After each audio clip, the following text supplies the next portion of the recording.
Donc j'ai eu un bug Google Earth, donc j'ai dû tout refaire. Donc voilà, donc je suis revenu sur sur un affichage du profil d'altitude ici, qui passe par le site d'études. Donc voilà, l'intérêt donc maintenant c'est de repérer où sur ce profil se trouvent les zones de faille, les zones de contact, etc. pour faire une coupe géologique plus ou moins réaliste.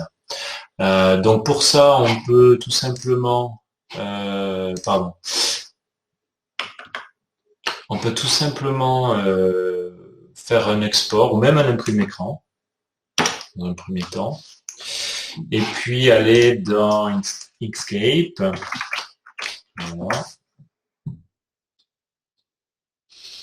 Alors, vous pouvez très bien le faire faire une édition, un dessin sur PowerPoint. Je trouve que Inkscape c'est beaucoup plus avancé, il y a plus d'options, mais voilà, donc ça c'est comme vous le souhaitez.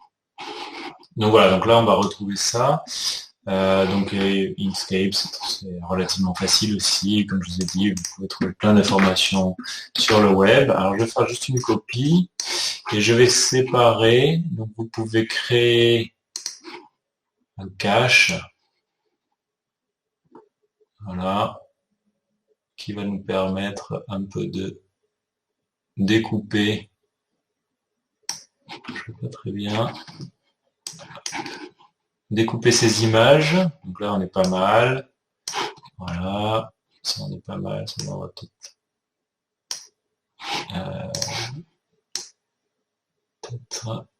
voilà. Voilà, donc vous sélectionnez les deux, l'image et le rectangle, et vous allez dans Objet, Clip, Set. Voilà, donc là on a juste la carte. Et puis sur l'autre, on va peut-être juste faire la même manip en gardant juste le profil.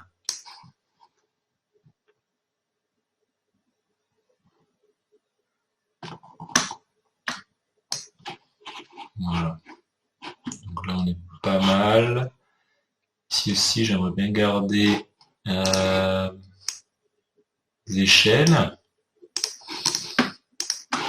Voilà, objet, clip, set. Voilà. Et donc là, ce qu'on peut faire, il y a une option pour transformer cette image en polygone. Bon là, c'est relativement simple comme dessin, on peut le redigitaliser. Donc vous allez ici, voilà.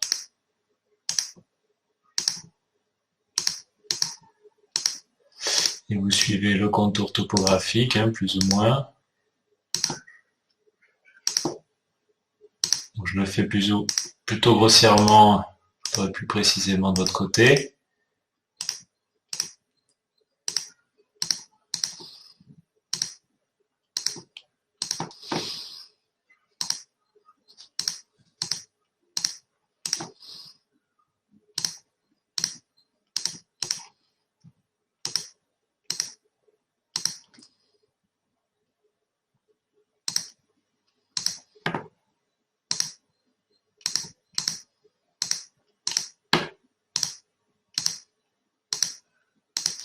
Voilà, et puis on va fermer. Alors si vous tenez CTRL, la barre reste verticale ou horizontale.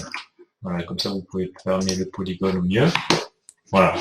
Donc là, on a à peu près la coupe de notre topographie. Hein. Alors on peut lisser cette topographie. Donc vous verrez, il y a plein d'options.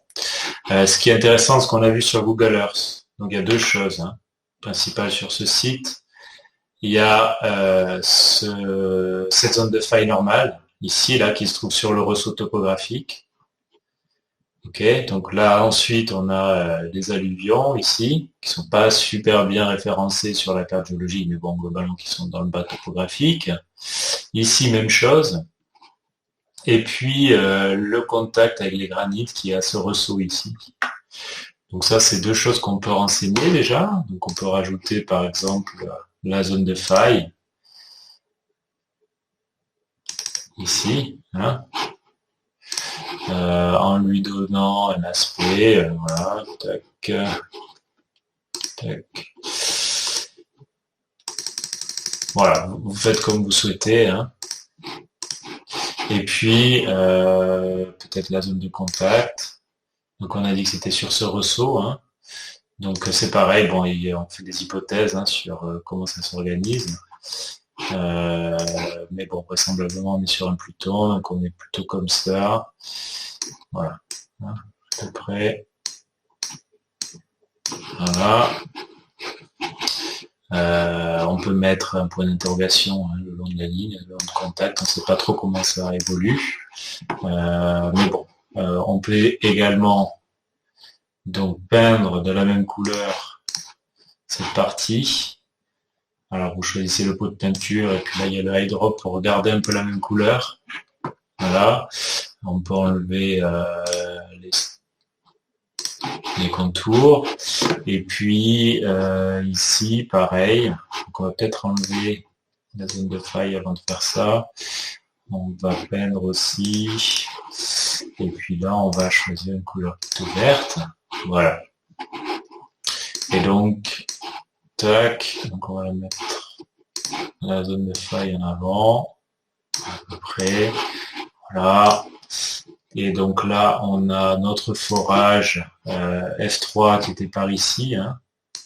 Voilà. Donc là, on ne le voit pas parce que on va le mettre en, je sais pas, en marron. Pour désactiver l'identification des coins ou des nœuds automatiques, c'est ici, là, sur la droite.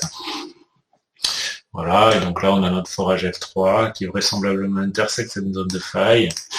Et donc peut-être qu'on peut mettre dans ce cas-là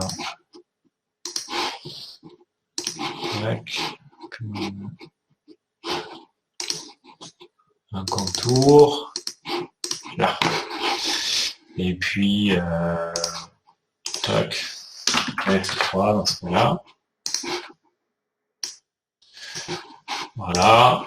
Et puis bon, vous pouvez éventuellement faire des interprétations, hein. Donc là ici on a aussi une zone de faille présupposée, bon, le long de ce graben, donc peut-être qu'on peut faire une autre zone de faille et la mettre en pointillé par exemple.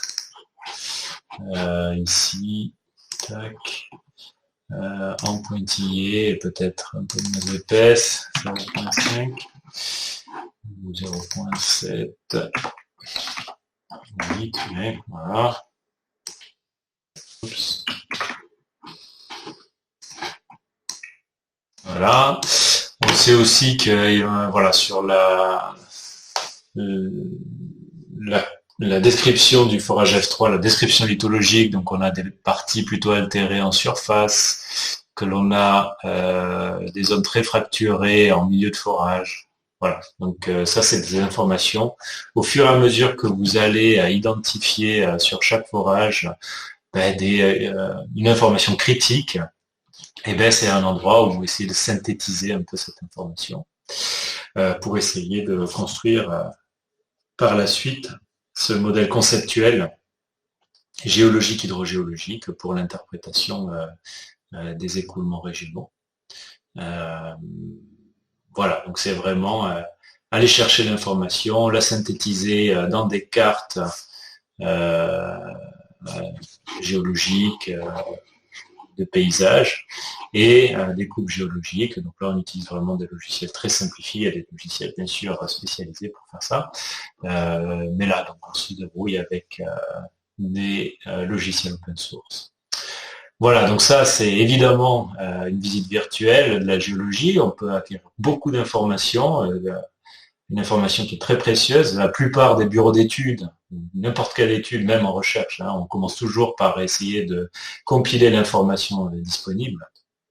Donc ça, ce genre de, je dirais, d'activité est vraiment très très classique en tant que travail de consultant ou en recherche. Et par la suite, on va sur le terrain. On ira sur le terrain pour essayer de raffiner un peu l'information de par une interprétation plus locale, voilà, de la géologie et du paysage. Donc voilà, donc pour l'instant ça sera tout. Là, donc ces vidéos, elles vous ont principalement montré les méthodologies. Donc j'espère que ça va vous faciliter la tâche pour faire cette synthèse géologique. Pendant la classe virtuelle, on discutera des problèmes rencontrés et éventuellement, si on a le temps, faire une petite visite virtuelle ensemble sur Google Earth par exemple. Et par la suite, tout au long de la semaine, des 2 semaines, je serai disponible pour essayer de raffiner avec vous cette interprétation, cette description géologique. Voilà, bon courage et à mardi.